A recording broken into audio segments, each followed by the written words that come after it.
oh, I do this and I do all the things you say. You could not be doing. You could not, because if you did, because your hair would not be burgundy. Because the last time we like it. And we know, like I have clients. Welcome to Lovely Esteem. I'm Lovely, the auntie you always wanted, the sister girlfriend you didn't know you needed, honey. You got to have self-love to have self-esteem. And here we know that God don't make no junk. So we're going to sit down, talk about it, and see how we can fix it, baby. Let's do it. This is our second time doing this because the first time the ancestors was like, nah, I got things to do. And we're going to need to go do these things. Okay. That's and now y'all got time to talk. Y'all got time to talk. Uninterrupted, which is always the greatest thing to do. So we're going to read the bio because I believe in celebrating the person. The last time we spoke, I was like, and I'm going to just highlight this part. The thing that I loved the most about meeting Nakisha was that she has been the same person from day one. Like grown, and she has growth. That's not what I'm talking about. But every time I see you, every time we speak, it's so familiar and so comfortable and very sister girlfriend. Yeah. No stress, no static, just all into that. And but I just want to also, let's talk about the fact that she is wait a minute, are we at Emmy award winning? Emmy award winning, yes. And when you get to like be able to touch the spirit of somebody out there doing that thing, that's what you want. So thank you so much for coming on the podcast. Tell them what you do. Come on, tell them what you do. Brag a little bit, So outside of working behind the chair, I also am what is called a session stylist. And that is a session and editorial, which includes Fashion Week, designer photo shoots. I also travel. I travel for hair gigs, fashion gigs, and that could be anywhere. It could be international. Like I worked Paris Fashion Week, London Fashion Week, and I'm actually about to work in Canada. And I'm working in Canada for a Beauty X show with two famous hairstylists, and I will be working along with them, which I am a part of that team. It's Ted Gibson. Yeah, Ted Gibson starring team. So, and he also has a show coming. I think it's with Paramount, and it's about their reality show. I'm not on it just yet. We don't know. Might be. Maybe later. We're gonna call it out. We're gonna be like, maybe later. We're gonna manifest it. Maybe later. Yeah. But yes. You go ahead. I'm like, so you should be busy. Like you tired? Are you tired yet?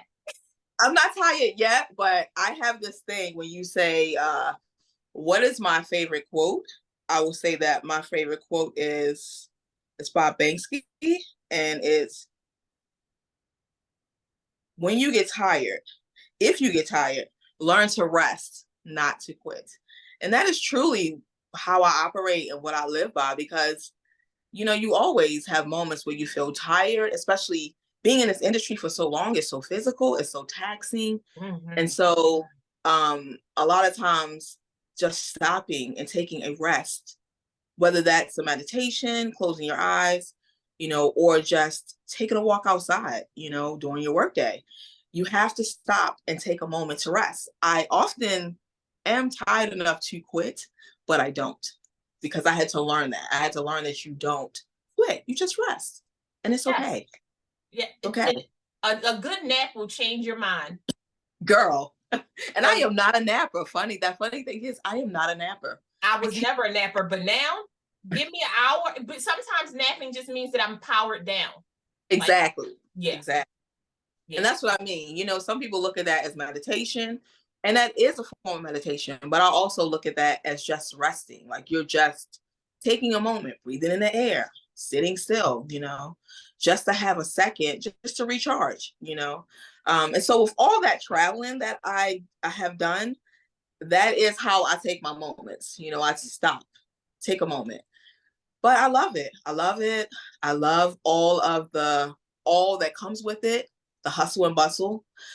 Pre-pandemic, I was 10 times busier. So I have to say that I am a little bit more appreciative now of the time that I have, because When we started back, girl, woo, I asked myself, how did I do that? Did I do that? I would work, go to New York, work all day. Well, actually, my show was in the evening. Travel to New York. I didn't drive. I took the train.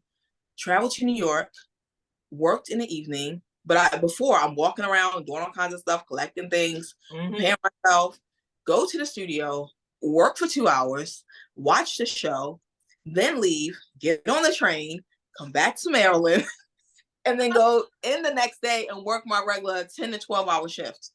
And that would be the next few days until Sunday, which is when I was off. I don't know how I did that. I honestly do not know. When I think about it now, I'm like, that was a lot. Would I try it now? I think that the one that I always say, COVID taught so many lessons. Like, there's always lessons in such tragedy, even when we don't want them. But I'm like, COVID taught us how much we did not value rest and That's how much we were just all over the place. You know? And I think that when we had to sit down and shut up, we were like, first you were like, what am I doing? What am I doing? Like, I'm not doing anything. How did I do this? How did I do this?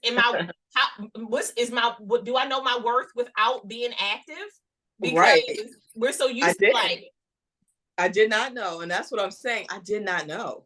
Like, that to me, being busy was being productive. Whether it was dogging, drastic, tired, exhausting, I'm busy. I'm productive. So I am doing what I should be doing. I'm winning when you're really not, because you're really running and you're running yourself down to the point that exhaustion sets in. And that's when you want to quit. You're like, what am I doing? I can't do it. I remember one day my feet hurting so bad. And I was like, I just don't know what I'm going to do because I can't do this anymore. I cannot continue like this. And then COVID happened. I know. And so I tell people all the time, one of my big things is that in faith, I never ask why, because I feel like spirituality has such a weird sense of humor that when you say why and then they show you what why is, it's never funny. It's always something so drastic. And so you're like, hey, I just said I needed a nap. Like, I don't want to be in the hospital. Like, I can't. But what let's take it back. What made you, well, one, tell everybody where you're from, and what made you decide to go into like cosmetology, hair school, what fashion, what was the thing, what was your inspiration? So I was always into fashion. I always had an art background. I never really did any true art training other than going to MICA. I went to MICA briefly. After I went to school in Atlanta, which was affiliated with MICA. Okay. And also, I'll start by saying I'm from Baltimore. I was born here, moved to Richmond at a young age. Then we moved back. And when we moved back, I was very different. I think I was always different, like you said. I was always myself and different. And I didn't know how to fit in. And I remember one day saying to my mom, like, I don't really fit in here. I don't fit in. And then I met Lecca. I met like a couple people that kind of look like me, which, she's not from here. She's from Philly. Yeah. So, it was just like the meshing of the friends that I met. And one day, I'm discussing with my mom and she was like, look, you're different. You're always going to be different. Use those things, use those tools to find out who you are and who you want to be. And so that's kind of how it started. We would take art classes. And that kind of led me into fashion because I would look at fashion magazines and I would sketch stuff that I saw, not necessarily the clothing, but the people. Yes. And I also would do a lot of sketching of objects. And so that's kind of where my background starts. And that's where my creativity comes from art first. And so going into cosmetology, it was something that I could do with my hands. It was something that fed me differently. So initially I wanted to be an art teacher, and that's why I was going to MICA. And so art teaching was one thing, and then it was architectural and interior design, which is all, shapes, colors, right? It's similar to fashion, but you're doing it with furniture. And so that is what stemmed from that fed my cosmetology idea, because the art background, learning those type of things, the colors, the textures. And with hair, it's fabric. Hair is like a fabric. Hair's texture, And so I got to do those things and create. And then the fulfilling part to me was how you impact someone, right? Now, when you meet someone or when they come through your doors, whether it's cosmetology school, or being in a professional setting of a salon, people go through things every day. You have no idea what they've been through.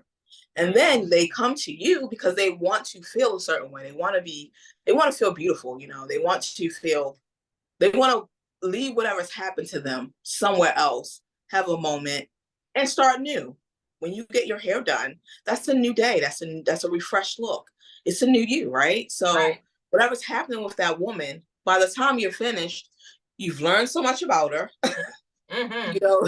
She feels great because she's had a moment to relax, unload, and then you've made her feel beautiful, And so those things fueled me.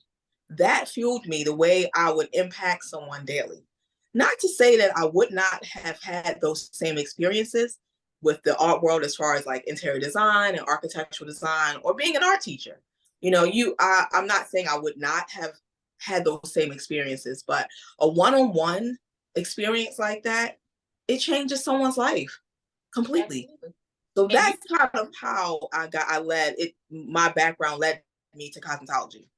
And on top of that, not even to cut you off, but you had me thinking, you are the therapist, you are the nurse, you are the sister girlfriend, and you become like a wonderful sounding board. Like, do you see me these last few months? Do you think this is going to look good on me? Do you, so you've heard me on the phone. How do you feel about such and such? And you make, I always say, like, the friendships that you build, because friendship looks different for everybody, right? So your customers, they become like your little family. Oh, of course, absolutely. And they're like, when you have to cancel, they like, hey, that was our time. That was me and you. It was us. What are we doing? So how do you detox from, like, how do you take care of yourself after having so much energy and like interchange between you? So I'll start by saying that I am an empath. And with that, it's very hard. It is actually really hard not to carry that energy and those feelings. And so I can't remember what article, this is back when we were still reading the actual paper that we held in our hands, not to date myself, but I was reading this article, and in the article, it basically talked about how being an empath, how it affects you, and how to basically disconnect. To disconnect and not carry that around. So you think about a basic work day. A basic work day could be anywhere from 10 to 12 people. Now this is pre-COVID. Now it's 8 to 10. But pre-COVID, like you lessened that. That was not lessened. You did not lessen that at all. I did a little bit, girl. Trust me, you feel a difference. But so, so I would basically book on the hour. And so on the hour, that's a different person. You may have someone in the morning, people are bubbly, they're happy, they're just excited. They're, oh my God, I'm here. Yes. And so of course that's like, ooh, I'm not a morning person. So when you're like that, it's a lot, it's overwhelming. But then I kind of like it because it wakes me up and it's funny and we're laughing and we're engaging. And then you get somebody that's like, F this, F that, F my job. And it's the negativity. And so then I'm like, why do I feel so bad? Why do I feel down? Why do I feel so heavy? And then I will carry that into the next person. And then that person could be different. You're a crazy person by the time your day ends, because that's like 10 to 12 different people. And so in the article basically talked about how to stop that, and how to stop the transfer of the energy, and how to disconnect, how to, interrupt, and how to not carry. And so you go to the bathroom, you take a break. Oh, wait a minute, I'll be right back. give me a few minutes, and you walk away. And so you I cut did the it. energy. You cut the energy line. I changed the energy. Yeah. And so when you come back and you reintroduce it, you're reintroducing new energy. And so what I would do is I would walk back in the room and I would just change the subject. Yes. Oh, girl, your shirt. I love that shirt. You look so good today. Oh, wow, girl, those shoes. Where'd you get those? So, you know, people like being flattered. You know, they like, hey, they spent their money on these these articles of clothing. So they're going to tell you. They're like, oh, my girl, I got this from Macy's. Or, you know, I went to Saks. Or, oh, girl, I got them on sale. You know, so that kind of changes the energy. And then I am no longer being affected by how you feel. You know, and so it took me to read that article. I have been in this industry probably for about 10 years at that point. So 10 years of that, you know, and then, you know, you are their sounding board. You're mad when they're mad, you know, you're happy when they're happy. So I'll say that for me learning how to self-care, that was a part of it. I started taking vacations, and I've always taken a vacation, but my vacation before was go, go, go. You know, I'm running to New York. You know, I'm hanging out in New York. You know, I'm going with my friends to Miami. You know, I'm going with my friends to, you know, Bermuda. I'm going with my friends, but I would not stop. Yeah. I would do all this. So, you know, I'm working up until the day I leave. The minute you tell someone you're leaving, a client, you know, I'm leaving, or all of the clients, well, everybody goes into a panic. So now you have all of these people that you wouldn't have on a normal day because you're going away. So, oh my God, I have to come in. So I stopped telling all my business. I'm like, oh, I'm unavailable. I don't say what it is. Oh, I'm unavailable. And so that, you know, it takes away from the stress of them not having you. Right? They don't know what you know, okay, if I'm unavailable, well, I may still be in Maryland, but I'm not as far away. When you go away, it's like, oh God. Abandonment issues show up. Yes, exactly. You don't love me no more? I'm like, hey, I do. But I love me so much that if I take care of me, I'm gonna be able to take care of you longer. And I had to say that. I had to say, you know, you guys act out. I mean, they're like a bunch of kids, to be honest. They're like a bunch of children that I haven't birthed. And so, you know, I would say to them, if I don't take these moments, I'm overwhelmed. I can't give you the best version of myself. If I'm run down, burnt out, I don't want to hear it. And that's why you have women, well, I'll say men and women, you know, people in our industry who are nasty. That's when you get that nasty, mean hairstylist. That's when you get, she was so shady. Because that woman is burnt out. That man is burnt out because you're hearing stories. You're experiencing all the things they've gone through in a day, in the last year, or the last couple years that they're still reliving. You have people tell you the same story over and over. They don't care that they've told this to you. They just want to tell you again. So now you're reliving it. You know, you have all these things. And then at some point, it's like a weight on your shoulder. And you feel like, well, now I have to lash out. Now I have to tell you how I'm feeling. Yeah. And so those breaks and that self-care is important. You know, all of it. It's so important because I think about that when I thought about our conversation. One of the big things that I always kind of focus on is how do you heal from absorbing that kind of energy? Because, you know, it's like a lot of people who do service work have so much dumped on them. And then the person gets up because they feel good now, right? They're like, they're happy.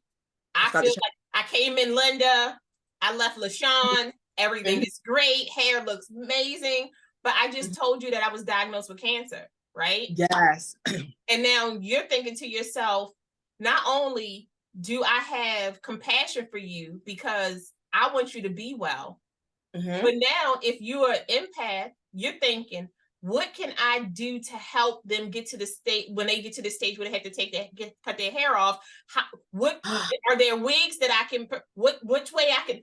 How can I help you feel like more of yourself? Because you want to fix, you want to work on that, you know. And that's what so we are actually trained. People don't really know this, but we are actually trained to deal with cancer, people with illness, people with people that are being abused. Yeah. You know, we are trained how to recognize these things, how to deal with you, how to help you if you're in a situation where you need to be helped, you know. And so having someone terminally ill, and then you have to, I will share a story. So I've actually had a few clients, you know, pass away.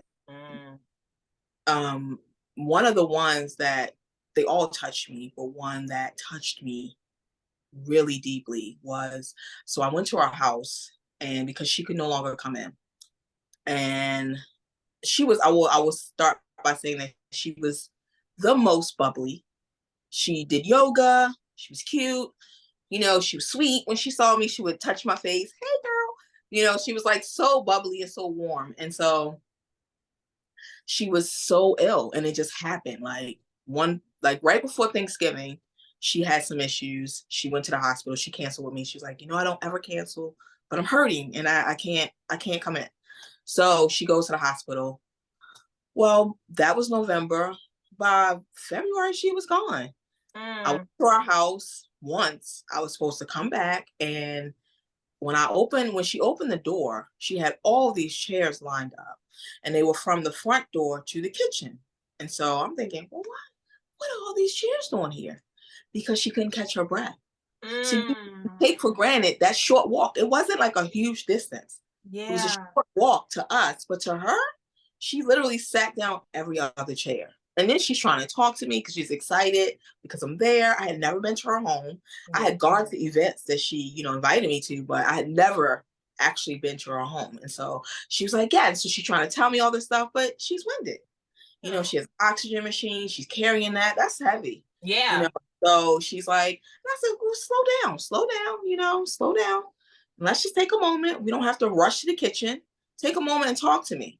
So, you know, I get her, we talk a little bit, and then she calms down, and we go, I start her hair. I do her hair, I finish it. And then we're in her dining room. And so she's like, I have to give you something. I have to give you something right now. So I was like, no. You don't have to do it right now. Because I'm thinking, you can barely breathe. Yeah. So I said, you know, I'll get it the next time. And she stopped. She said, I don't know if there'll be a next time. You know, it's me a little emotional. When I tell you, she gave me all this china that I didn't ask her for. She just felt like she had to do it. She's like, I know you love this kind of stuff. We had a love for Bermuda. We both love the island. One of my best friends lives there. She has some friends that live there. She used to visit all the time. And so she was like, I have these things. I got there, and I just want you to have them. So she's giving me all these things, and she's losing her breath. And that was it. That was the last time I saw her. I spoke to her on the phone, but that was it. And so you never know. You never know. Like, that was so important to her. Yeah. I'm thinking, these are your last days, and you're thinking about me. You're thinking about me. You're thinking about giving me china. And this is your last day, you know? But she thought that much of me, that she wanted me to have something. Yeah. She's like, let me give you this. Let me give you this part of me. Because I don't know when I'll see you again. Yeah. I had no idea. You know, that's one of those things where you learn to stop blocking people's blessings. Because you're like, I want to see your face when you I need that memory for myself. You know, because I think sometimes when you're used to hustling for yourself, you're used to building your own life for yourself, you're used to going after every single thing, and you've been successful at it, that when people offer you things, you're like, hey, I'm good. Like, I'm good. And she was like, I know that. But my blessing to you for what you've given to me are these things. And I think that's one of those gifts that, like, when they talk about the intangible feelings, those like you sit home and you're like, what do I do with this? Like, what do I do with this emotion? Yes. You know, and I always say, like, it took me a long time to take compliments, a long time, because, you know, being a Black girl, we get told a lot of the times, you know, humble yourself, you're being too grown, go sit down. And I'm like, and then when it has nothing to do with you, that's how other people feel about you. Yeah. Absolutely. But I had to learn. I was saying to one of my girlfriends, I said, I stopped. One, I had an older lady who told me I was blocking her blessing because I wanted to explain to her, like, she told me my outfit was nice, and I was trying to explain to her the cost of each. She said, hey, it took a lot of nerve for me to come up and tell you look nice. Don't block my blessing. Like, just take Let me say that. I said, yes, ma'am. But I also learned, I was like, you see a lot of people try to humble other people, but it's not humbling. They're suppressing other people. They're suppressing. You know, and once you learn that, I agree. You're like, okay, but you want me to compliment you all the time. but I don't get anything. Right. Donuts, babes, donuts. We're not doing this. Not doing this at all. And I'm like, how do you feel that how do you feel about diversity in your market? Well, that is a funny thing that you brought that up. So I will say that we are lacking. And in fact, one of the really known hairstylists, I think her name is Naima, and she does like a lot of big campaigns, like a lot of things you see with the big afro hair. A lot of work is hers. And so she was working on a campaign with a couple other hairstylists. The guys I work for, Ted Gibson and Jason Baki, they were also working for this. And it's basically trying to create more inclusion for people of color, because that is something that we don't have enough of. And you have these models with different textures of hair, no matter what ethnicity, you know, their background is.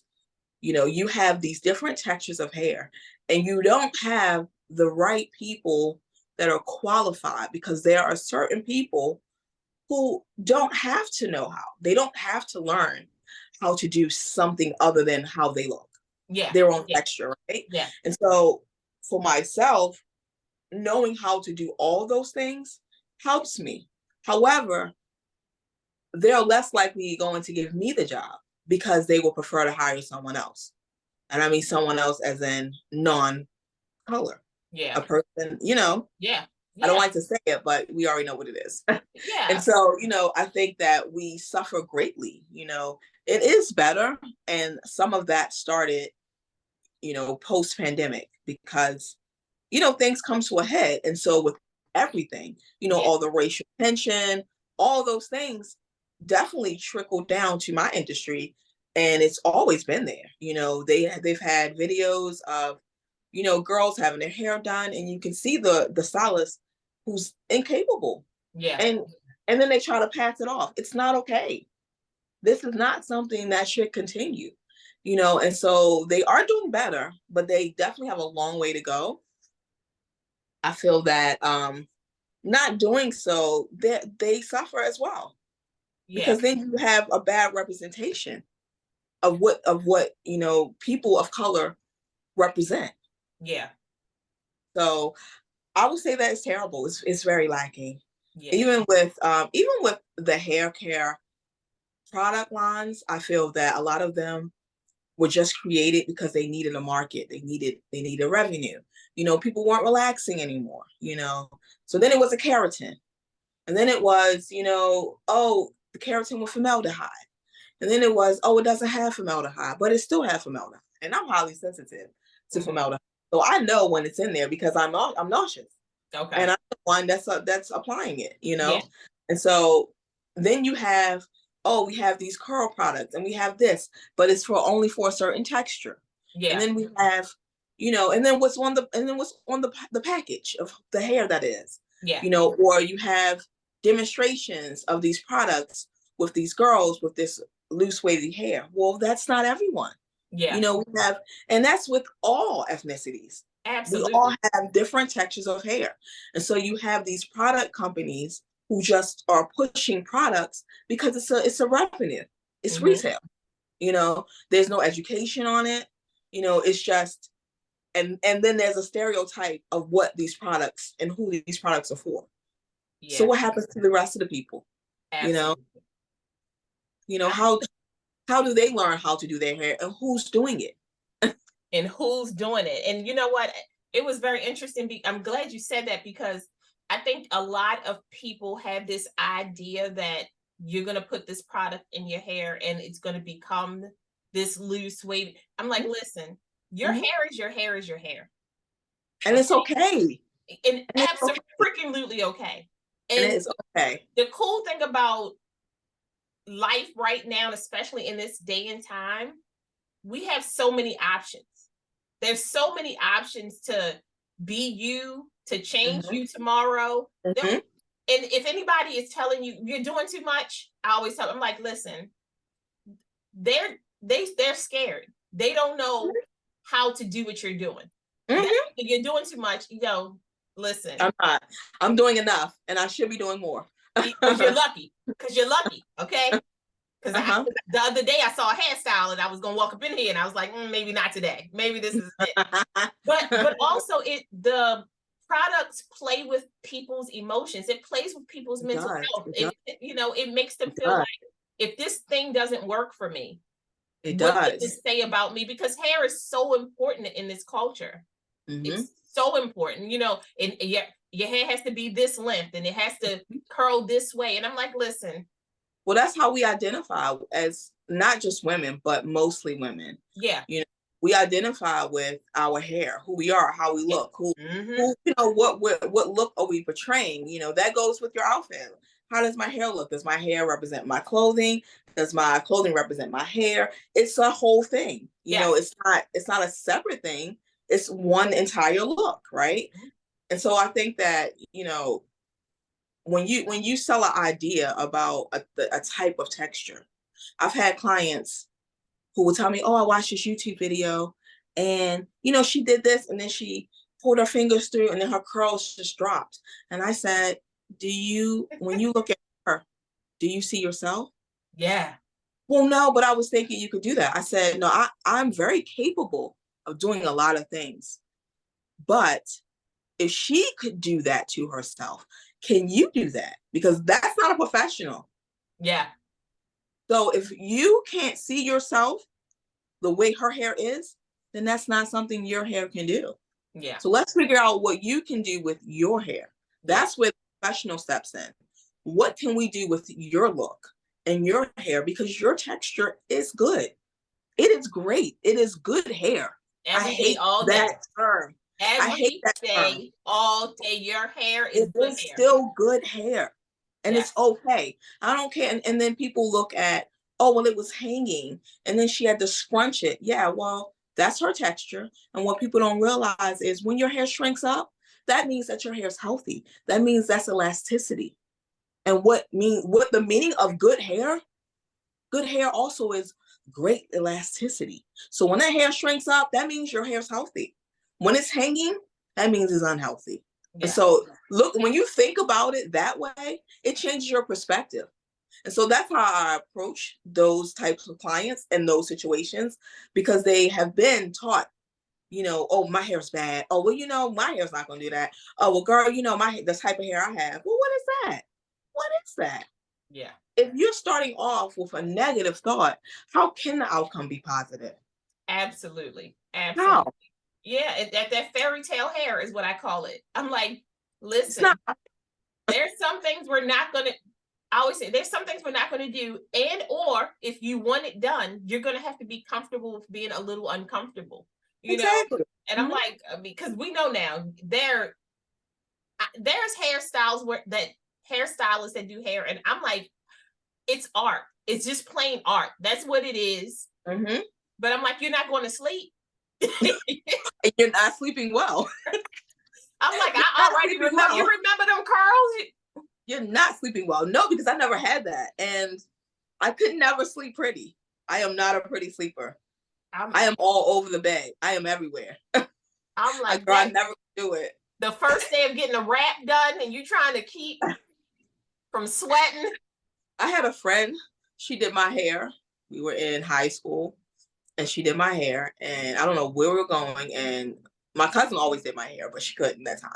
And so she, she's like, oh, I'll do it. Well, no one realizes how much hair I have. So of course she's like, ooh, girl, ooh, oh, this is so much. So then she does it, she wraps it, and she's like, so tomorrow when I see you, I can't wait to see you. girl, when I woke up the next day, my hair was so big. It was not cooperating. And she was so upset when she saw me. I said, I swear to you, I did everything I could. I did everything. Because I could never sleep pretty, one. And two, she didn't dry my hair all the way. But she didn't.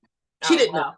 Yeah. So you have to like dry my hair. My hair has to be dry or it's going to, my hair reacts to humidity. So it will puff up. And so that's what happened. I went to sleep. I sweated a little bit and it was like, bang. I'm one of those people who go under the dryer and you forget about me. Just forget about right. me. Because I come back up, they'll be like, why your hair still wet? It's going to be wet. I don't know what to tell you. It's going to be wet. I want to tell you a story. You just made me think of something. The first time I thought of getting a blowout after I went natural, it was because I saw you. You had your hair. You had your hair was probably like honey blonde or like maybe even a lighter blonde. It was like a goldy blonde. Yeah. And you had your hair blown out and you had the Farrah Fawcett flip. Girl, you know I love a little feather now. And I was like, I got it. What? We can do this? Yes, we can. Yes. And I remember I went on like a year of I was like, well, you know, now they have this brush out and it is good. Like we don't need it as professionals because we know how to do it. Mm-hmm. But for the at-home person, I will say that the appliances have gotten so much better. So there is a brush that blows you out. And girl, it looks like a round brush, honey. When you finish with that now, you have to take small sections. Okay. Especially if you have a lot of hair. But I always tell people take small sections because when you're doing it, it's different from a professional over you with two hands. Yeah. You know, you're doing it yourself. So I always tell people start with the sections, start in the back, take small sections so that you can fully dry it and fully straighten it. But there is a brush. When I tell you that brush is good, it's all one. It's a blow dryer brush. Girl, it blows that hair out nice. You need to get it. You need to get it. It blows it out nice. I'm like, you still have to flat on it, but it's so bouncy. And that's what I love. So what I love about my natural hair. And the reason why I was like, I know that like there's this, people are starting to go back to perms now a little bit more. A little bit, yes. And I was like, I'm not knocking that because I remember having my hair permed and your hair was done for 3 weeks. Like you got a wrap. You good. I'm like, but I love how healthy my hair is natural because it just has that bounce. It doesn't. And it's a feeling. Yeah. It's a feeling. So when it's relaxed, a relaxer basically smooths the cuticle. Yeah. It smooths out the texture. It smooths the cuticle. So you lose that cushiony lusciousness. Not that you can't have that again with relaxed hair, but then you have to put that stuff back. Yeah. Once you relax it, it's straight, it's stiff, it's harder. And then you have to put that stuff back. You have to put the softness back. You know, with natural hair, you blow it out. It's bouncy. It's like beautiful. You're like, ooh, and then it feels amazing. It's like cushy. You know, it's like, it's beautiful. It's just, there's a lush, like lavishness. I know. It always feels like cashmere. You know how like yes, because it's a fabric. Because hair's a fabric. So that's the difference. It's like if you steam something or if you iron something. Ironing being the relaxer, steaming being the steam gun, right? And your natural hair being blown out. So it's like a softer, fluffier type of feeling. And so that's what keeps me from having a relaxer, to be quite and because I experiment with color. Yeah. You know, on myself. Yeah. And I also tell my clients, I do have some relaxed clients, not many. I would say probably like 5. I probably have 5 clients. I had one client. I mean, she was natural. She had locks. Like she has had all of the natural hairstyles. And then the pandemic hit and she was like, I think I want to relax her. I said, what? I said, come again. Because, you know, when you've been like that natural, it's just unexpected. So I was like, I said, what? She says, yes, you know, I just want to do it. She said, and when I'm done with it, off. and I'll go back to my natural hair, because that is the thing. That's the other thing, you know. We identify so much with our hair and how it has to be, and the stigmatisms around, you know, Black women and their hair. Oh my gosh, it's such a And conversation, peeps. So much of a conversation. It is, right? And so now with the shaving of the hair, and, you know, and the beautiful bald heads, and, you know, the cuts with the, you know, top and the side shaved and all the designs, you know, we've become more comfortable and more confident in how we look with these styles, right? And so, you know, she's like, when I'm done with this relaxer, I'll just shave it and I'll start over. And I said, "Girl, let's do it." She said, I'm in. I'm a part of your journey, baby. I'm a part of your journey. Let's do it. You know, because I wouldn't say that I am 100% against it. Of course, I prefer natural hair, but there isn't anything wrong with relaxing as long as it's done right. Yeah. As long as it's maintained, you know, as long as it's healthy. Yeah. You know, using the right products, you know, having a routine. It's the same thing. You know, it's not necessarily easier. It's just that it's a system. Yeah. I think we all get used to a routine. And we all grew up knowing somebody or lots of girls who had beautiful long perm hair. But they were at the hairdressers every 2 weeks. Their Absolutely. Were being clipped. Absolutely. You know, so I'm like, so what's your top 5 hair routines or like must do's for your hair? Like your top 5. What do you mean? What do you mean by like hair routines? Like what? So like the getting your ends clipped. Like what is you mean like tips? Hair care? Yes, hair care tips. So what I will say is my top 5. I do believe in. So people think of trims and haircuts and that they are the same. They are not. A haircut is cutting, let's say, more than an inch, right? That's I would say like 2 inches, 2 inches, 2, 3, 4 to 6, or even all the way off. That's a haircut. Okay. A trim, even though you're still cutting the hair, that is maintaining the style. You know, if you have a bob to your shoulders, or your, you know, below your jawline, and you like that look and you want to keep it there, and so you're going to trim it every 4 weeks, because your hair grows in a cycle. Some people it's a week, 2 weeks, 3 weeks, 4 weeks. You know, everyone has different growth cycles. So depending on how fast it grows, that's when you cut it, right? If you're trying to maintain a length, cutting is to keep it healthy. Trimming is to maintain it, right? So I recommend doing that. Let's start with going to someone that knows how to take care of your hair. We're going to start there. That's the number 1 tip. Okay. The second tip is, you know, when you're getting treatments, having a system of having a treatment, depending on what type of treatment it is. Everyone's hair is different. People think of treating your hair is just, oh, we put these conditioners in and then you go sit for 20 minutes. And that is necessary, but there are different types of treatments. You know, what I may require may be different from what you require, maybe different from my relaxed client who requires something different, right? And so knowing what treatments work for you, right? Not over treating, because people over treat as well. Not doing them all the time at home, because that is also another thing that people like to do. When you are doing home maintenance, talk to your stylist, learning what to do at home, so that when you're doing these routines at home, you're helping me continue the healthiness of your hair. So I would say consulting, that's another one, okay? All of that, we're going to wrap that into consulting. So hair cutting, right? Treatments, consulting, consistency. That's another one. Whether you're consistently doing it yourself and then you go in once every, I would say quarterly. My clients that do their hair at home in between seeing me, they're like quarterly clients. They're coming like once every 3 months. Okay. You know, and that's what, 3 to 4 times a year.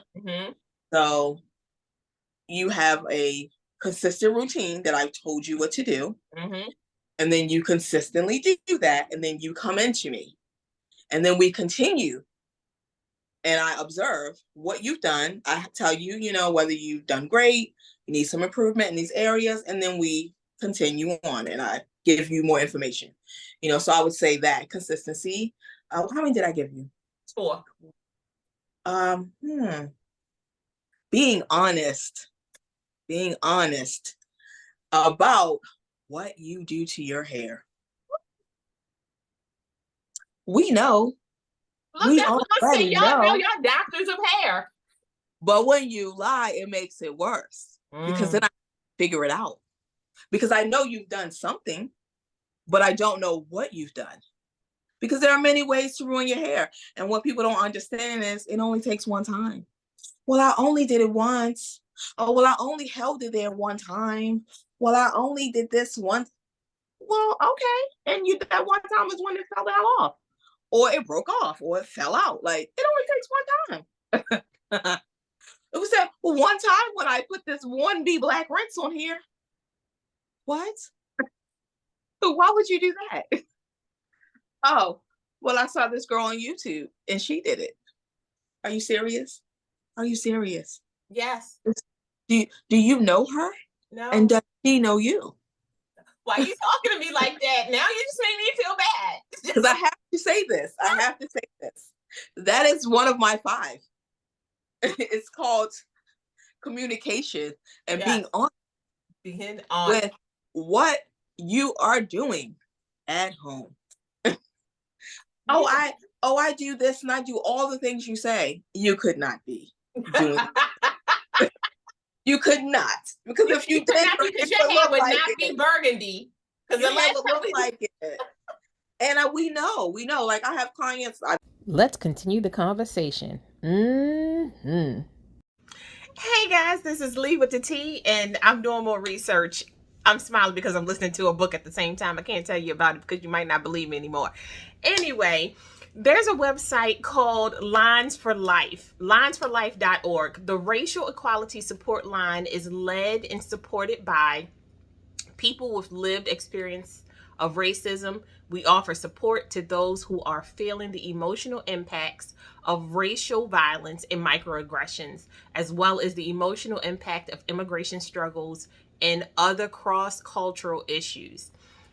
I've never had to use them. Again, I always say when I'm trying to find more information, I let you guys know. They have crisis and helpline services, prevention and post-prevention programs, skills training, volunteer and internships, and they also work with policies and advocacy work.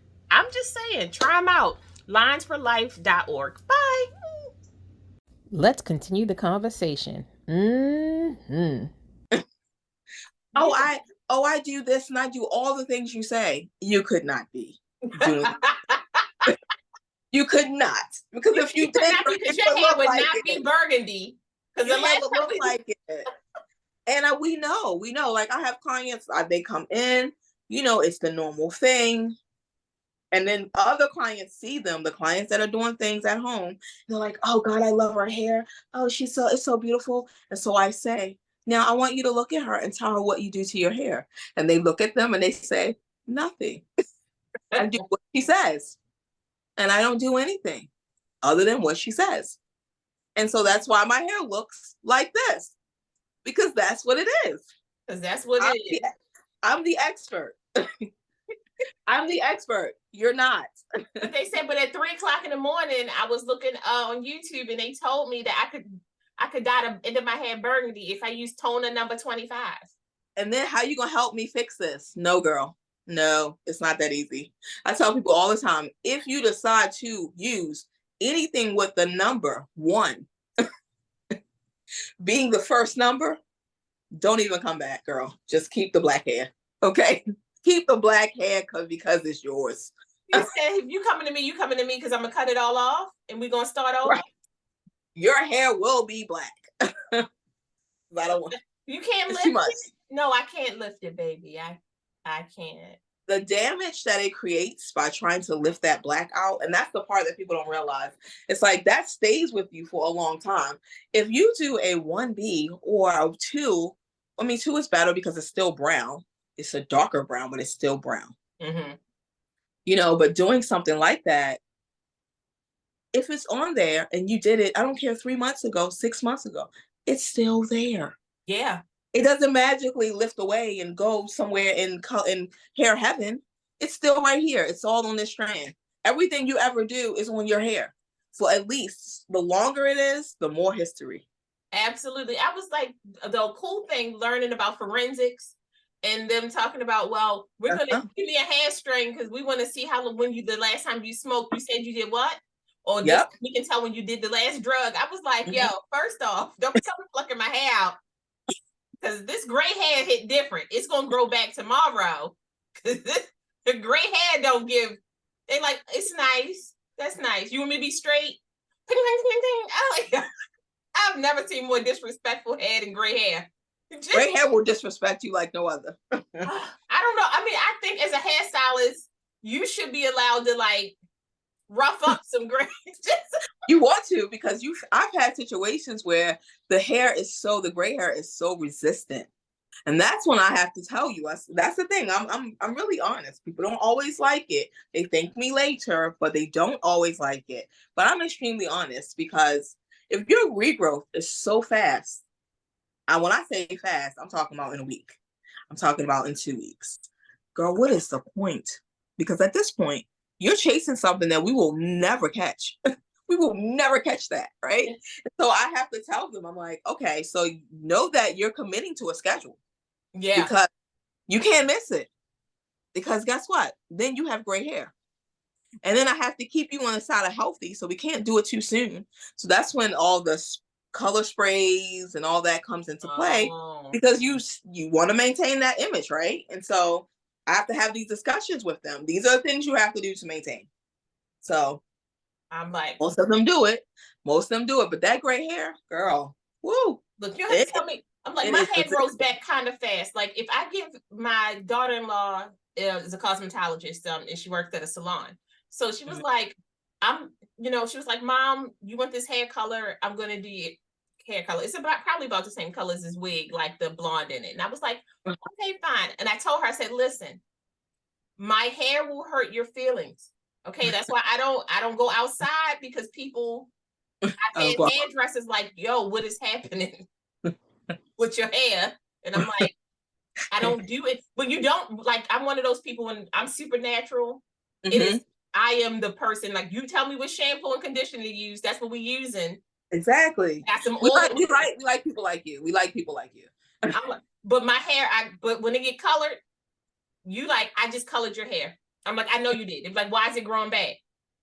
Because but that is a sign of healthiness. People don't like that, but that's what it means. It means that you are consuming all the things that you should.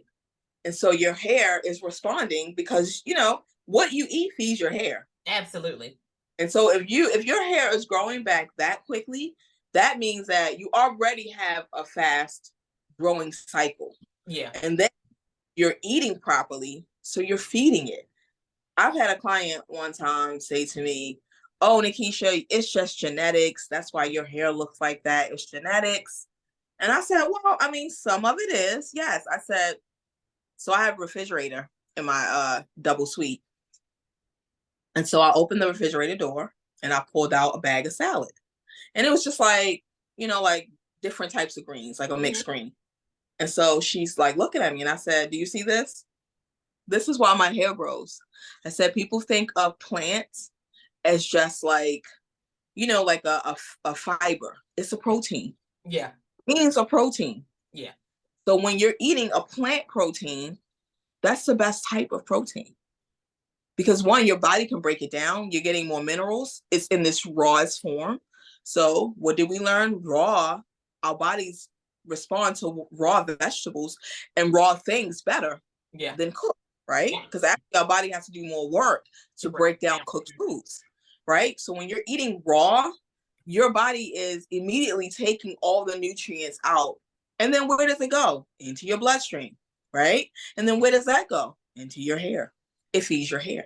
So, she was quiet after that. Meanwhile, your girl sitting down with a bag of Twizzlers and a Coke. Listen, I love myself a Twizzler too. However, I'm gonna eat the salad first. I was going to say, my husband always say, how can anybody eat Twizzlers? I'm like, Twizzlers are good. But then in my head, I'd be like, you don't taste nothing. So you eat Twizzlers because you want to feel like you're doing something bad, but you're not doing nothing bad. You're just showing up Twizzlers forever. Chewing on wax, basically. That's what it is. But I'm like, hey, we all eat that. But at the same time, you have to put some goodness in there. Absolutely. You have to drink your water. You have to drink your water. And I drink a lot of, so in the morning, I do like a shot of ginger and lime because they're antioxidants and anti. And so all of those things, ginger helps you with your digestion, right? And so does limes. And so you're not just drinking water, you're drinking water with, it's living water, right? Yeah. So those minerals and those vitamins are feeding your hair. So I was like, girl, yes, it is genetically part of why I have great hair, but I also feed it. I feed it. Yeah, and you take care of yourself. And I think, I used to always laugh because I have my palate for food is, I love super strong flavors. So I'm the person that can do ginger and cilantro. Exactly. And tangerine and, I can do all of those super rich things. But I'm like, if you don't want to drink it, put it in your salad. Put it in, if you're going to steam your food, put the freshness, like steam your vegetables and then put the fresh herbs and stuff in there. Exactly. And that's why I was telling, I was like, you have to feed it. Like it's, most of us, it is probably genetics. But then you add in the fact that you're taking the time to feed your hair, just like I said, it takes the same amount of energy. The same amount of energy it takes to grab something bad. Yeah. Start with something good first. Then in the back end, eat the bad. And then guess what? You won't eat as much of the bad because you're full from the good. You're full from the good. And make sure I always tell people, I'm like, pay attention to what you're eating and not what category it is, right? Because I was like, you can eat vegan and be bad. Vegan can be terrible. Vegan can be really bad. I said, but a lot of carbohydrates. Yes. And I'm like, the flip side, you could be a pescatarian and be good. Like, it just depends on where you stay and how, like, what your approach is to food. And also what your mental relationship is with food. Right? Because if you have a bad relationship with food, or if you use food as a way to control the things that you can control, if that's the only thing, then, and you hoard food, if you're, I said it all changes those things. And that's why and it's so interesting because that's why a lot of the young girls young Black girls who grew up in poor neighborhoods, when they would get those perms, they would break their hair off so bad. And then they would be like, well, why does your hair grow? I'm like, well, when we live in food deserts and all we get to eat is trash. Exactly. Then you're full of trash. You're full of trash. Yes. And I'm like, and that's not your fault, but it's life. It's what's happening. And once you know better, you can do better. And it's exposure. Yes. It's what you're exposed to, because if you don't know any better, luckily, I was blessed. My mom was into that. My mom was basically holistic. She lived off of plant-based stuff. And it wasn't, we were vegan, but it wasn't the vegan that we know now. It wasn't this impossible meat. Like, that's trash. Not to offend anybody, but I just think that's trash. But, it was her blending up stuff, garbanzo beans, blending up lentils, making veggie burgers out of beans, real beans that you just cooked. Adding carrots to it, adding spinach, adding, and so it not being processed, it actually is something that she made, going to the open air markets, going to a co-op, buying herbs in bulk. That was the way I was raised.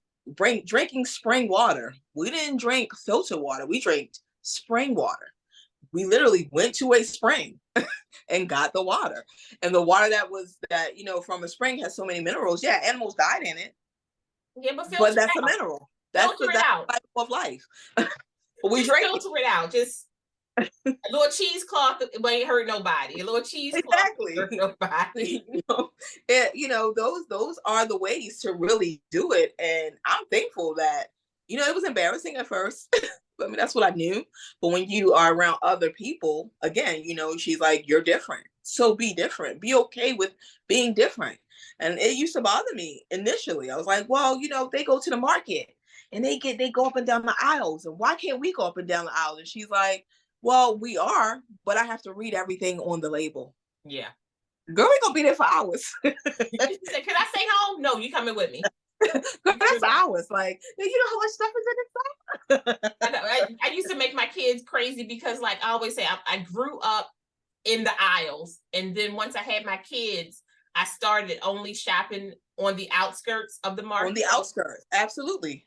And if I brought them anything from the inside, it would have to be a coupon. And my kids learned how to coupon because they knew we not getting anything crazy.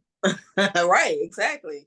And still now, all of them they're adults now, but that's how they shop. My oldest is a Wegmans Fresh Market, of course, girl. I love Fresh Market. And my youngest is like, they cook everything. Like they cook everything. Yes, yes. But I'm like, y'all life expensive because now I just girl, that lifestyle is expensive. That lifestyle is expensive. So a fun question. What's your top 5 hairstyles? Wow, top 5. So I love a bob. Natural relaxed. I love the shape of a bob. There are many different bobs. I love a shag. Love a shag. I think shag gives you a softness. And there are different lengths of a shag. So, you can have a shorter one, you can have, a longer one, you can have a longer back, longer front, but I love a shag. I do love a pixie. I think that pixies are not for everybody though. They want them to be, but they are not. But I do love a pixie. You used to hurt somebody's feelings. You just hurt somebody. I did, but it's the truth. I mean, I told you I tell the truth, okay? So people don't like it, but I tell the truth. Like, I know better. I have a lot of face, girl. I don't need no pixie, okay? That's a lot of face with a pixie. That's not for me, okay? I'm more of a shag girl and a bob. Yes, absolutely. That's what all this face gives you, okay?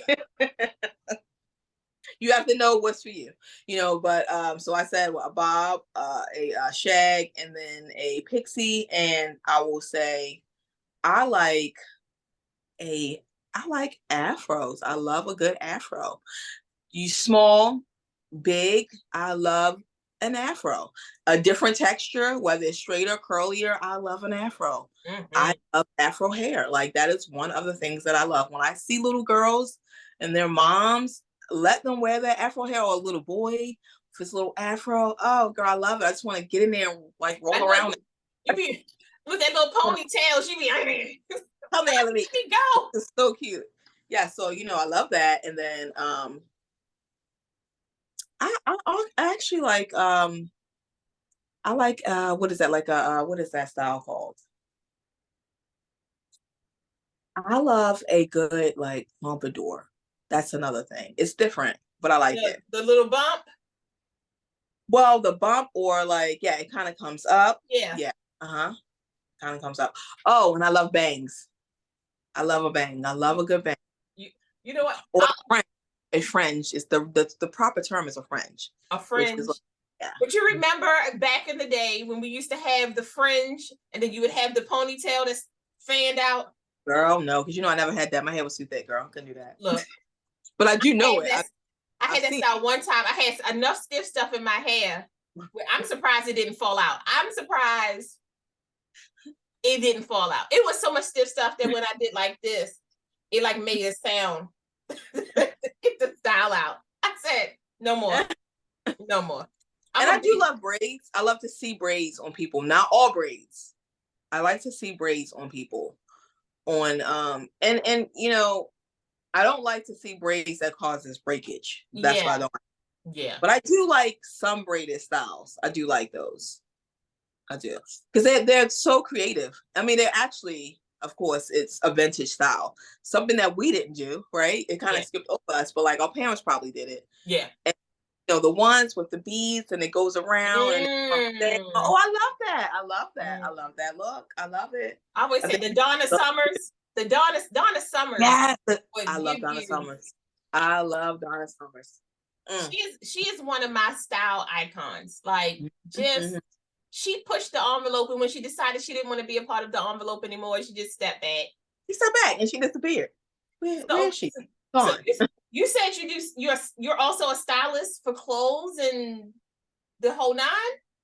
No. So, wait, what do you mean? No, when I do Fashion Week, I'm not You just pulling doing hair. wardrobe. I'm doing hair. So basically how it goes is the process of it is the fashion designer and the hairstylist that you collab. Okay. So you're trying to figure out what vision the designer has, because they always have one. They have an idea of what goes with the hair that goes with the outfit. And so you're trying to create this fantasy, because that's what Fashion Week is. It's a fantasy. You know, they've gotten more into ready to wear, but it's more of a fantasy. And so they, create this vision, and then you have to help interpret this vision. And then you all decide on which looks. So you have a model, and you kind of do like basically like a trial, and they decide if they like it. They don't, you start from scratch and you present something else, but they typically have like ideas. So they have more than one, like, oh, we want to do this way. It goes with this, like 2 years ago, I did Harlem Fashion Row. So much fun. I had done Fashion Week before, but with Ted Gibson, and that's a totally different thing. I'll explain later. However, Harlem Fashion Row, it was totally different because all of the designers were Black, and I had never worked with all Black designers. Like I've had with Fashion Week, you have some Black designers, but not all. So this was like all Black designers, and very different, extremely different in the ideas, the visions, completely different. And so that was nice because that was a different experience, and putting what they expected into vision and carrying it out. Like, girl, the team that I worked with, we got written up. Like, we were written up we had like press for, I think it was Vogue, Essence, Allure, Ebony. Like, that was a big deal because that hadn't really happened for them. Yeah. Really hadn't. So, the team that I was working with, Marie Simone, we've worked before. That's actually how we met. And so us working together for Fashion Week, when I tell you, girl, we did that. You hear me? That hair, the dot, we put polka dots on this girl's hair. And this was the vision. This was the vision of one of the stylists, Jonathan Hayden. He's amazing. So he had this idea that he wanted the polka dots to be on the hair as well as the clothing. Okay. Girl, I tell you, the way that came together, so good. So good. And so that part I really enjoyed because it was something that I had never done that way for someone like that. He was so adamant about, no, I need these dots. And we add all kinds of things to the hair, but we had never done that before. So that was great. And then the difference between New York Fashion Week. New York Fashion Week was so Ted Gibson, he's iconic. Let me just start there. And so was his husband, Jason Baki. Amazing couple. So when I tell you that Ted is serious about a Black woman looking good, oh, he's telling you. He said, I want all the women to look good because I love all women, but I especially want the Black women to look good. Girl, I love that.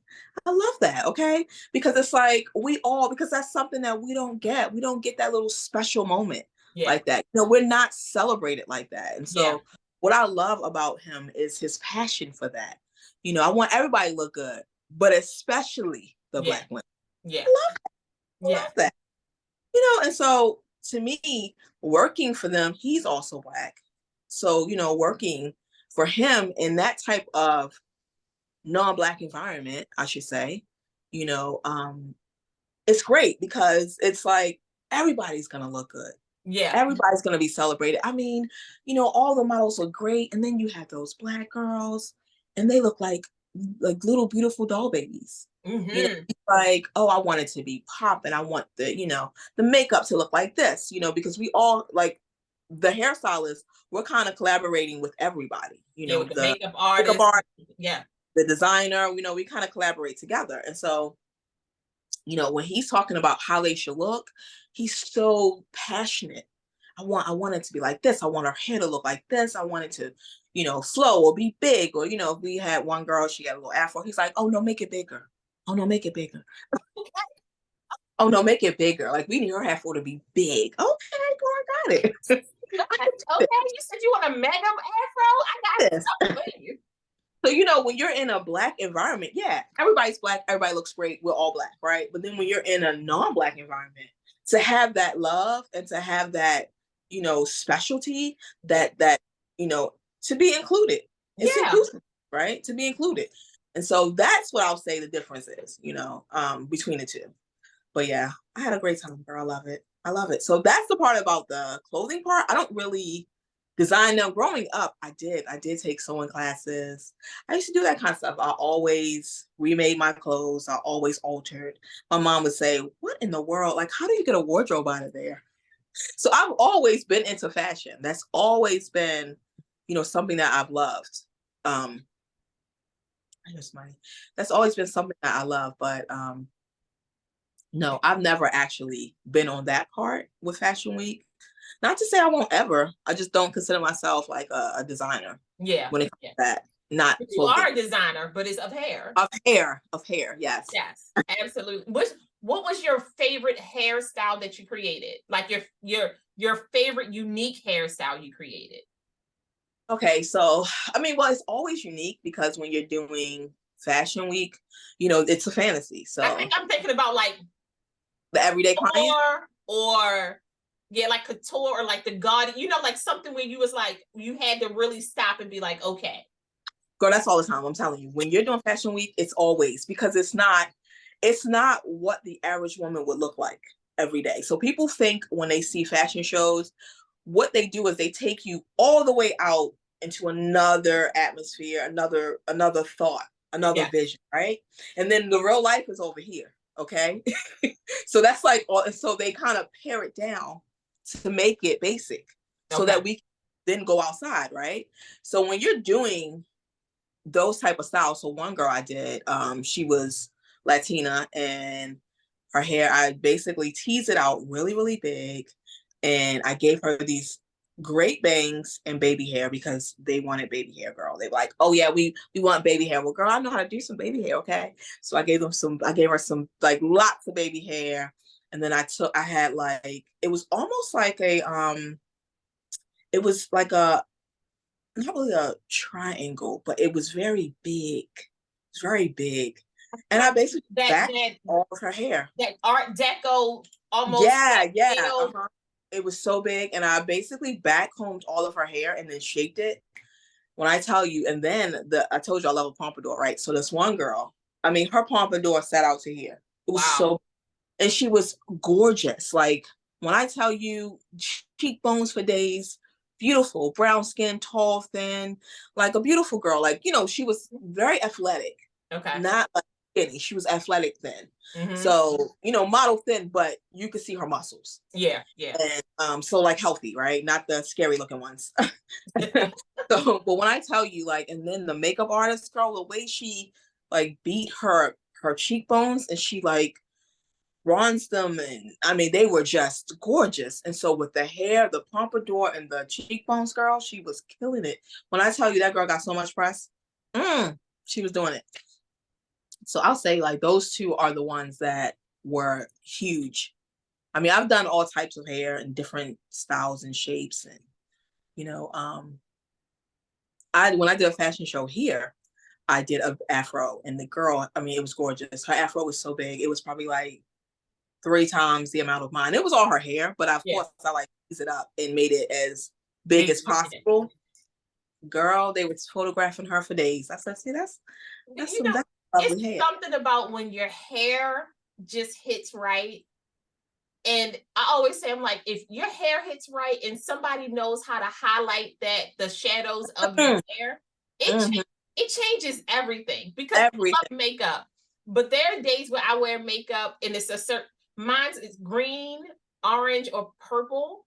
And Mhm. I'll have a day where I'm just like, who are you, bitch? Because you did good today. Okay. But it's all self-expression. Yes. All of the things that embody hair, fashion, makeup, it's just self-expression. And it's something that you should do. It's something you should enjoy. It's something you should celebrate. It's something that everybody should try. Some people are so afraid it's like it wipes off. The safest thing is makeup because you can wipe it off and start over. When you get crazy and you want to cut your hair because you're mad at your man, that's not the right idea, girl. I tell people all the time, I'm like, hey, listen to me. Pump your brakes. Pump your brakes. Phone a friend. Go on vacation. But do not cut your hair because you're mad at your because you got to do that in a week. It's not going to look the same. Because you want a nice haircut, okay?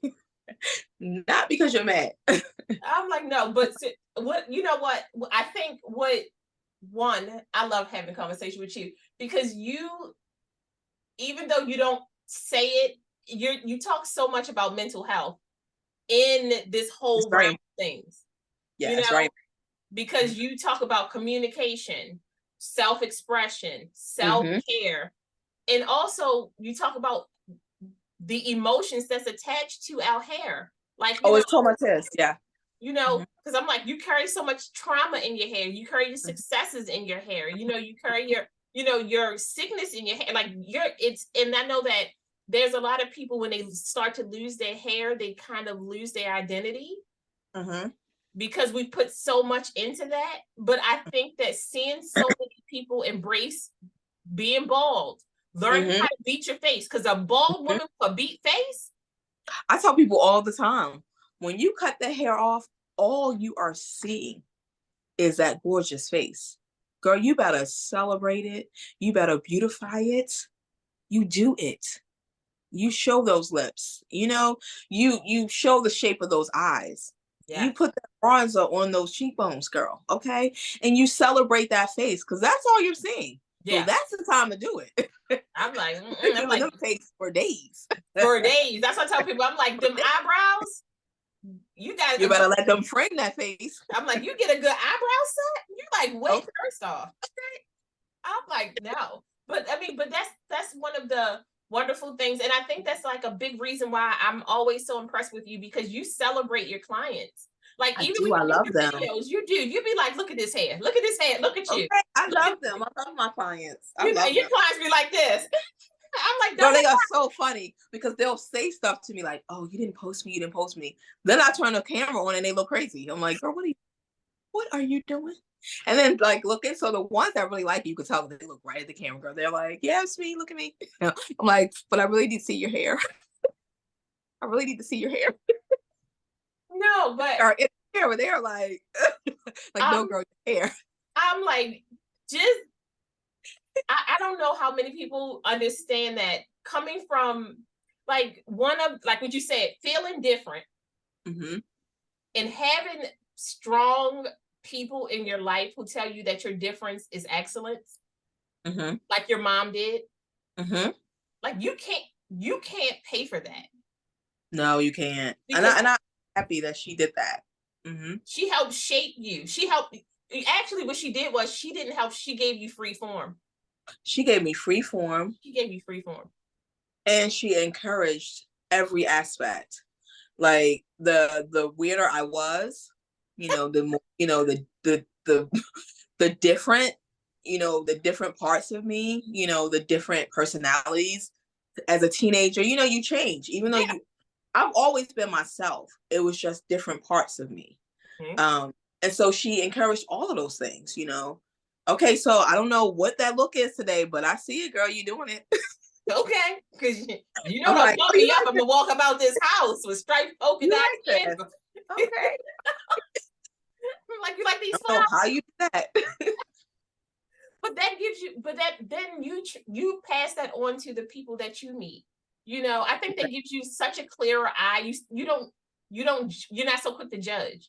No, not at all. Because you're like, I always say, the weirder you are to me, probably the more attractive I am to you. I'm like, exactly. I love weird people. I really do, because it takes a lot to be weird and walk outside. Yeah. It takes a lot of confidence. It takes a lot of confidence. I tell people all the time, when I see people who are like tatted from like the foot to the face, I'm like, yo, I don't even have the balls for that. Okay. Exactly. I'm like, I'm still fighting with a curly short wig or a big wig, or I'm still having a moment. Am I gonna wear my afro out today? I'm like, and you really just out here self-expression to the max. You are doing it all, but that's a great thing because at least you're trying. There are so many people that will buy a wig that looks like their hair. That makes absolutely no sense to me. It should look different. Yeah. It should be a different look because it's not your hair. So if it was something where, you know, I was trying a look, I'm going to try something that I've always wanted to wear to see if I could wear that with my hair, you know. Yeah. Try something different, you know, wear a part differently. People are so afraid to try something new. I've had clients where I'm like, oh, let's, you know, so my thing is when I'm styling a client, I'll ask, oh, what are we doing today? And they're like, what? This all the same? When I started doing that, it's because I would watch stylists just do the same thing and the same thing and the same thing. And so not only are you bored to tears, how boring that is, but the client also has no opportunity to look a different way. Yeah. Changing a part can change a hairstyle. Oh my God. Completely. That's a simple thing. You know how simple a part is? Girl, you have these clients, they're like lining the part up with their finger. Girl, what are you doing? Look, you know. It's not serious. It's not that serious. Look, I am if I have a center part, I'm like crazy. I'm like, listen. No, but that's one thing when it's like, oh, I want the part to be straight. No, she was so controlling, so conditioned to this look that was the seriousness of it. That was the seriousness. Oh. She had to part it just right. And I'm just like, it's okay. It's a part. No, so that's my identity. It's her identity, and it bothered her. Like one day, you know, I was just combing through her hair, and I was like, you know, just combing it, and she's like, oh no, I don't part my hair right there. I said, no, I know where you part it. I'm just combing your hair. Like I have to comb it to part it. You know, and so she's like, oh, because I thought you were changing my part. I was like, no, I mean, it's very clear that you don't want that. And at some point, you just create a darn valley. And it makes it so hard to do it. I always tell people it's like when back in the day you would wrap your hair for 2 weeks one way, and then if you tried to wrap it the other way, the pain. It would hurt something serious. It would hurt terribly. Girl, like pins and needles. But that's because your hair, you're changing the direction. And when it's blow dry like that, and put on, even with natural, I don't really notice it when it's natural though. I don't. But when it's blow dry and then you change the part, you know, you create like your hair starting to grow already. So you have a different texture because that texture hasn't been changed. Yeah. It should. So because you have the texture coming out and then you have the straight, you're moving it. And so when you change the direction, the texture is different. So that's what causes the weirdness in the feeling. That's a part of what the sensitivity is. Come through education. Cause I was like, so that's what I'm losing baby hairs. I don't have no damn baby hairs. Y'all know these are grown-up hairs, okay? Grown-up hairs for little. Doesn't that kill you with the baby hairs, girl? Everybody loves baby hair. I'm like, I'm on one client. I said, you are 60 years old, right? Like, what are we babying around? I don't do baby hairs. That's why I joke. I joke and say no baby hairs. When I do styles, I'm like, and no baby hairs. I'm like, if you notice, we don't have baby hairs. I'm like, even when I get like a wig installed, I'm like, no, I want a hairline. I want a hairline. Not baby hairs. Because we grown around here, okay? I'm like, because I got grown-up hairs right here, and they don't grow that far, okay? And the people that naturally have that, they don't even like it. I have some clients that have that baby hair, girl. I joke around, and I like comb it down, and my one client, she's like, don't play with me, Nakisha. Comb that hair. Don't you do that. I'm like, blend it in. What you doing? What's happening? Do it just for a laugh. I do it just for a laugh, because I know she hates it. So I just, play with her. She's like, don't, Nakisha, stop it. Comb that hair up. She said, I'm just loving on you. That's what I'm doing. I'm loving on you. I'm just playing. I'm just playing with you. It's just so much fun. That's why I do it. So you have to have fun with your clients. You have to, everything is so serious. The world is serious. Like you said, mental health is serious. And especially post-pandemic, girl, People are not the same. No. I don't care how much you want to be the same. People are not the same. No. So, that mental health with your everyday life, some people working remotely, you had people that loved it and you had people that absolutely hated it. Yeah. And so you changed. One of my clients, she said, what I loved about leaving the house, she's like, don't get me wrong, I love my family, I love my children, but I get to have adult conversations. I get to have a drink by myself. I don't have to share it. I don't have to inform everybody that I'm drinking it. Yeah. She's like, I get to just drink it. I get to have a moment of being myself. They get to call you by your first name. You like, what? What is not that? Mommy? Yes, and that's what I was saying. I was like, when COVID happened, I think one of the biggest things that's kind of stressed me out and was so close to my heart, I'm like, there are people who are stuck in houses with people who they should not be in the house with. Exactly. They went to school to get away from that. They went to work to get away from that. And I'm it's like you took a little solitude from them, Yeah. I was like, I don't want to do that. I don't want to do that. But I have lots of other questions, but we're going to just do like another time. We talk about other stuff. Cause I'm like, your education on hair, you need to do.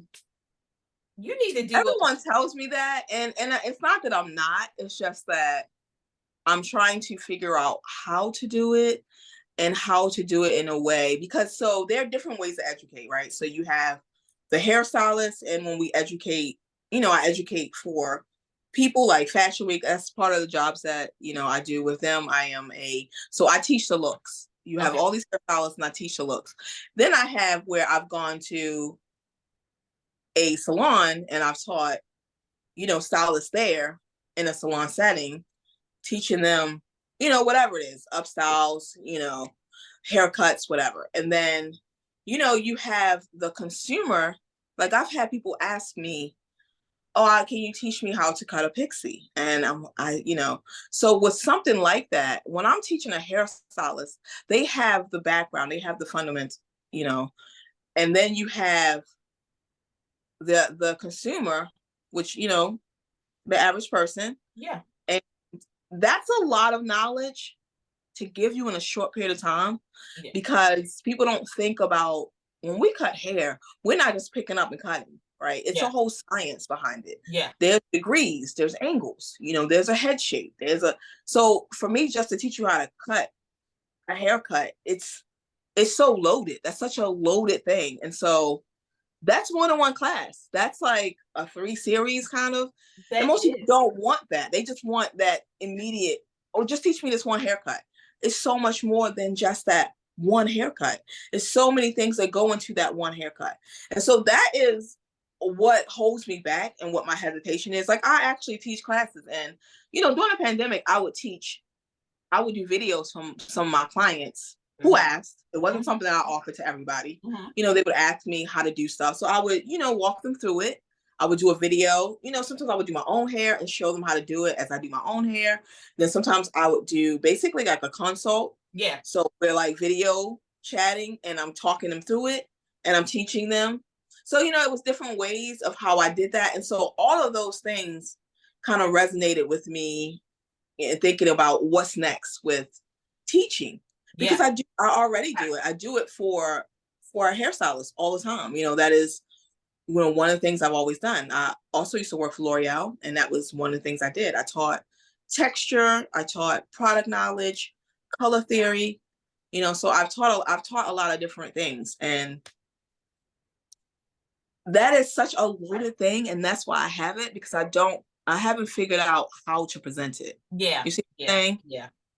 Yeah. So.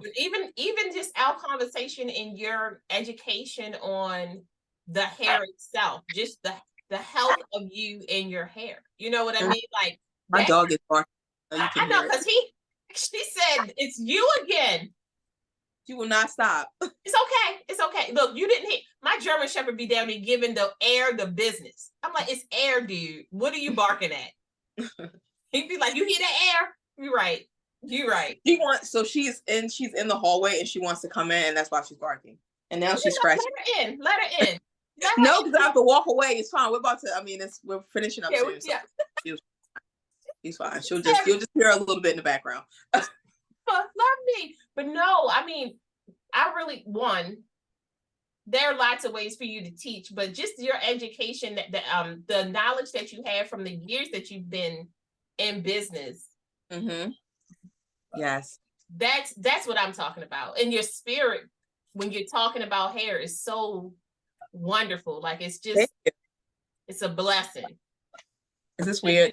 I'm trying to not be off camera and open the door because she's not going to stop. Look, I was going to say, she want to come in. She said it's been too long. It's all right, babes. It's almost over. I know, right? She's like, please let me in. She said, you haven't loved on me for an hour and some minutes. I know. I was like, how can I not leave the camera and let her in?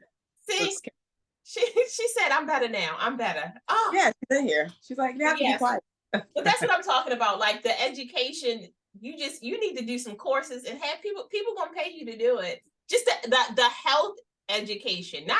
I don't want you to teach me how to do a pixie cut, because I'm gonna come to you. Because if I ever decide to do a pixie cut and put this face in a pixie, first I'm gonna buy a wig and see. But you actually have the face for it. Everyone doesn't. What is your face shape? It looks kind of oval. It is.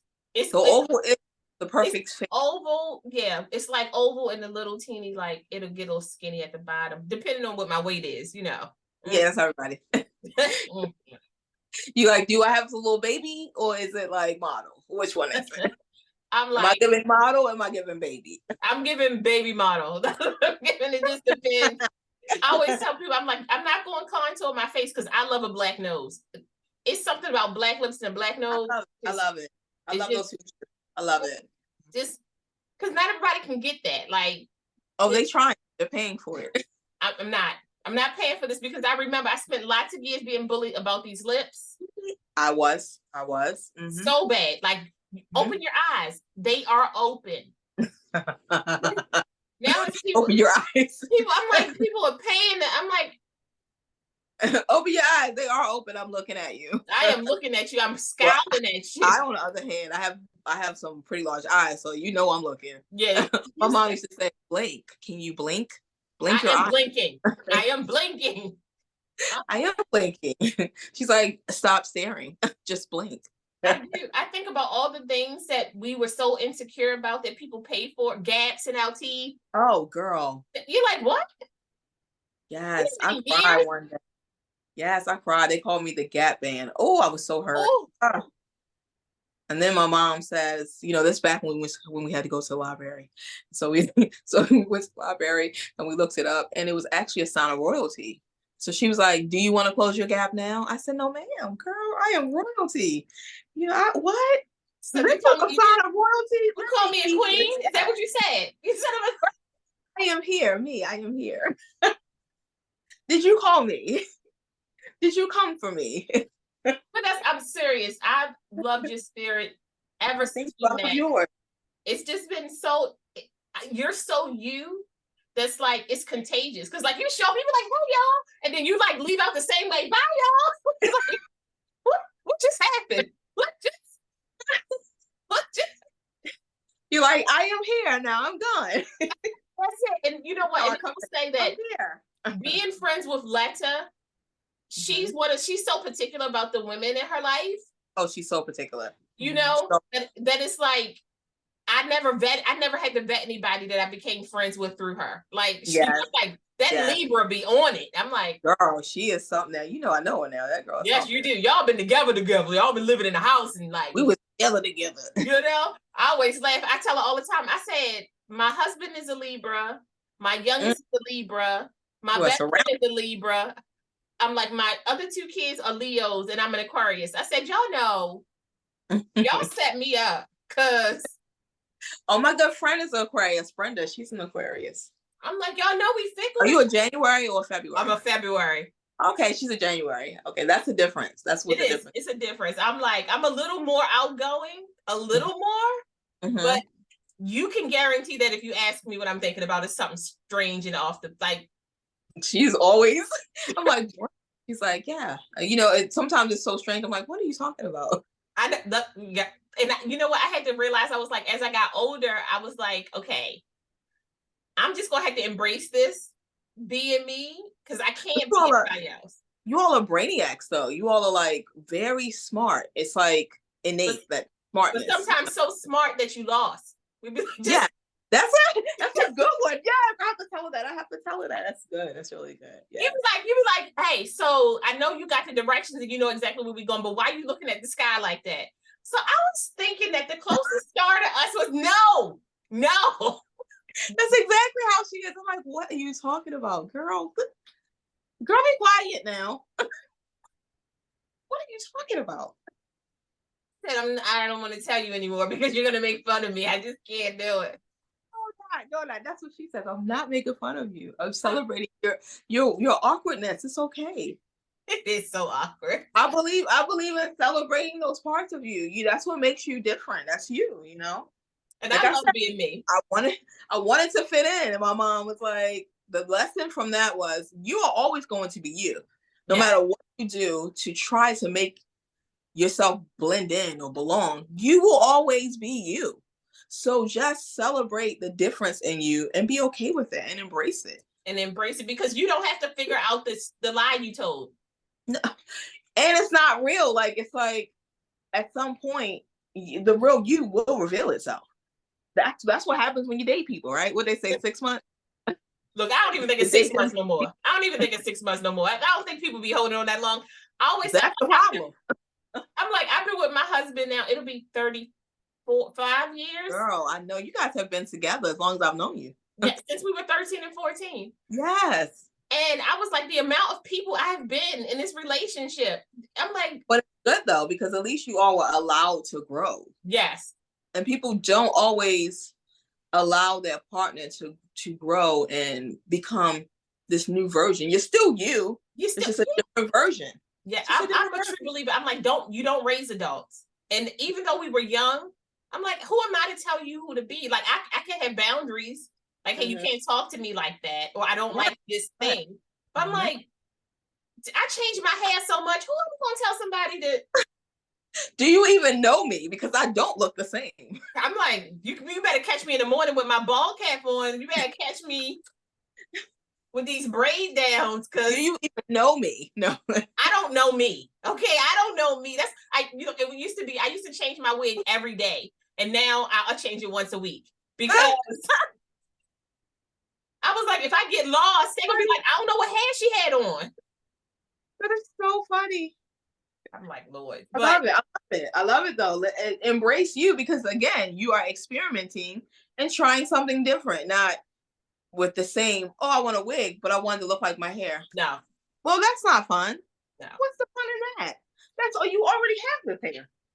People know it's not yours. They know. That's what I say all the time. I'm like, you know what? I'm going to buy a long wig and then I'm going to cut it because I love the shag. And if you get a good wig, you can make a shag with the bangs. You can make a shag, yes. I'm like, and then I can get I love my Velma cut, the bob with the bang. Yes. With the little floss. Because I'm like, it's hard for a Black girl to get that look. That like, it's hard to keep it. But that wig going to stay. That wig going to stay. The wig is going to give you all the things you need. And actually, you should just buy a shag wig, but a longer one, and then cut that because it'll already be layered. And then all you have to do is just layer it for your face. Don't make me go on Amazon, please. But hey, out here, you better go ahead and get you one. I don't need a reason to you better get one. But thank you so much for coming on here. Thank you for spending your time with me. It's been so lovely. I had a wonderful time. I cannot wait to do this again. Well, we're going to have to do it again. Look, after you do your next fashion week. So in October, I will go to, so I'm not doing Fashion Week this year because I will actually be in England visiting family. And so I'm looking forward to that because I always, again, work would always come first. Yes. Because that was my passion. And that's what fuels me, right? And so turn out Fashion Week? Well, the family thing already happened because unfortunately I lost my uncle this year. And, you know, he's a big believer in traveling. And so we went to visit him before he died. He passed away while I was there. Then they had a service. I couldn't attend because I was just there. So then we here. So now we're going back, so like all the cousins, we're all going back just to kind of hang out with family, because it's like, you don't always want to go when it's a bad thing. No. Right? So we're going, a few of us are going back, and they're going to do a statue unveiling. My uncle did a lot of great things for Black people in Colchester, which is like a area outside of London. Okay. And so they love him. He created this community, and he's worked with like people from Africa, all over. And so they just adored him. And so they are doing all these things. I couldn't attend some of them. So this is one of them. And it's the same time as Carnival. So I won't be doing, say all that to say I will not be doing Fashion Week, because I am putting family first. And I scheduled that first. Fashion Week came after, and I was like, I had 2 offers, and I was like, oh, I can't do it because I won't be here. But in October, I am working with Ted Gibson and Jason Baki at the Canadian Beauty X show. It's a big show. Okay. And so that should be exciting. I did it before, so this is my second time. And so this will be great, and I'm just looking forward to it. So I don't know if I'll be able to record. I would like to. But are you going to live stream anything? Or are you going to? I'll try to, because they actually work with like some networks, so they may be filming for their reality. So a lot of times you can't, because it's like, they don't want you to leak anything. Yeah. So I don't know if I can do it. So, but I will try to film everything else, like the surroundings, that kind of stuff. So. Okay. Well, but I will fill you in. Huh? I said I will fill you in. Yes, please. But before you go, tell everybody where they can find you. All your handles. So I am Nakisha _Rivres Green, which is what NRG stands for. That's my entire name. So Nakisha Rivres, RIVRES Green. And then my email is at Nakisha NG. Also, I have a website. And what else? I think I said, I'm on Facebook as Nakisha. It's funny. Nakisha Rivres Green, NRG hair. Like if you're looking to get your hair did. Yes. Well, unfortunately, I'm really not taking new clients, but we might find some time and some space. Well, with you in England, Paris, France, everywhere. Look, I want to see you do bigger things, and I want to see you have your own school. You need your own hair school. That's what everyone says that. Everyone says this about me having this hair school. So one of my clients had a dream that I had a hair school, and I was like, I'm not gonna say I'm not going to do it. I just was like, okay, that's an idea. Yeah, so. Because you teach when you talk. Like it's genuinely it's a great communication skill that you have, and not to dumb people down. But like I'm enriching you because I want you to do well. Like even if it's not with me, I still want your hair to do well. And I think sometimes we find people who like they don't want to help people out because it's not with them. No, I want you to have the best hair, no matter who does it. I want you to have the best hair, because that is something that we don't teach, and we don't talk about, and we don't share. We don't share as a people, like how to maintain and look beautiful. That's what it's about. You have your hair done to feel beautiful. Yeah. Right?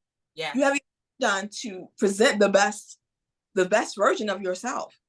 That's why you do it. You have your hair done to complete your outfit. Absolutely. This is why we do. It's what we do, because it's nothing like walking down the street and hear, I see you. You be like, okay. You're like, yes, you do. And I wanted you to. I work on this.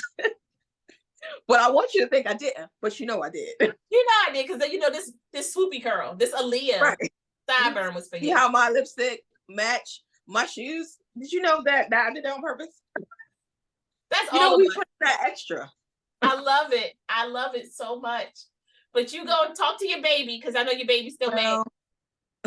Your baby mad at me right now. He is pacing the room right now. But thank you so much for having me. I love this. I had such a great time. I enjoyed this. We have to do this again. We will definitely do as always.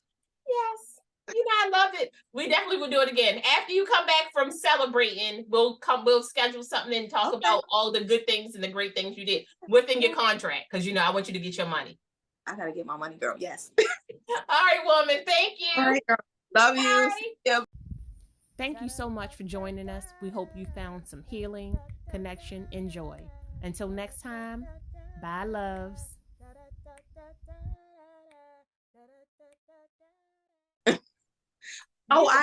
I do this and I do all the things you say. You could not be doing. You could not, because if you did, because your hair would not be burgundy. Because your hair would look like it. And we know. Like I have clients.